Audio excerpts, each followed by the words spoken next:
Hi friends, good morning. ये है अपामारक का प्लांट, जो हमें संस्कृत में इसका नाम है और हिंदी में इसको हम बोलते हैं चिरचिटा और लटजीरा भी बोलते हैं और अंग्रेजी में इसको लव चेफ ट्री बोलते हैं। और वैसे भी उसे उल्टा कांटा भी बोलते हैं, क्योंकि इसके जो सीड्स होते हैं वो उल्टे की तरफ होते हैं। तो इस तरह से कई नामों से अपनी अपनी भाषा में जाना जाता है।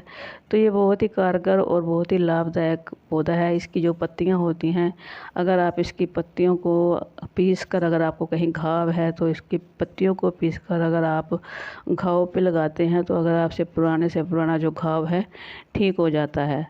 तो जो इसके अगर आपको खाज खुजली या आपको जैसे कोई चर्म रोग है तो उसकी पत्तियों का जो रस है वो भी आप उसकी, जहाँ पे आपको चमड़ी के ऊपर कोई खाज खुजली है तो उसके ऊपर भी इसकी पत्तियों को जो रस है निकाल के आप उसका इस्तेमाल कर सकते हैं।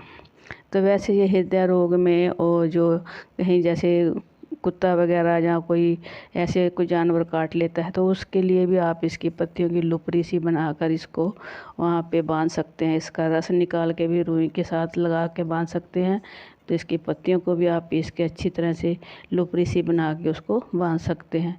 तो पेट दर्द के लिए भी ये काफ़ी लाभदायक है। और जैसे कि गुर्दे की पत्थरी है तो उसमें इसके जो सीड्स हैं वो काम आते हैं। और वैसे तो इसका पंचांग भी जो है पूरा इस्तेमाल किया जा सकता है। जड़, तना, फूल, पत्तियां जो भी हैं सब ये प्लांट जो है काफ़ी लाभदायक है।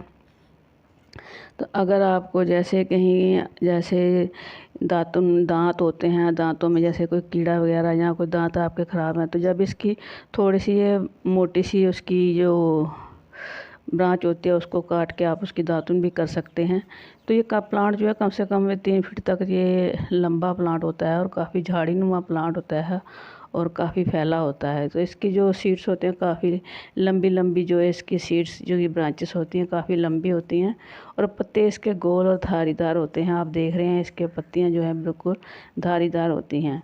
तो ये गाँव में बहुत ही आसानी से जो है, आप कहीं हाईवे रोड के ऊपर भी जा रहे हैं तो आपको वहाँ पे भी ये काफ़ी आसानी से मिल जाते हैं, क्योंकि ये पत्थरी के लिए बहुत ही लाभदायक है। अगर आप इसके सीड्स का इस्तेमाल करते हैं, ये कफ, पित्त और जैसे इसमें भी इसका इस्तेमाल किया जा सकता है। तो बहुत ही लाभदायक ये प्लांट है। तो गांव में बहुत ही आसानी से मिल जाता है। तो ये देखिए सीड्स जो हैं इसके ऊपर नहीं लगे थे, ये मैं बाहर जो हमारा खेत है वहाँ पे मैं उधर गई तो वहाँ से लेकर आई थी। तो ये देखिए इस तरह से अगर आप कपड़े के ऊपर इसको लगाएंगे तो इस तरह उल्टी तरह से ये कपड़े को चिपकता रहेगा।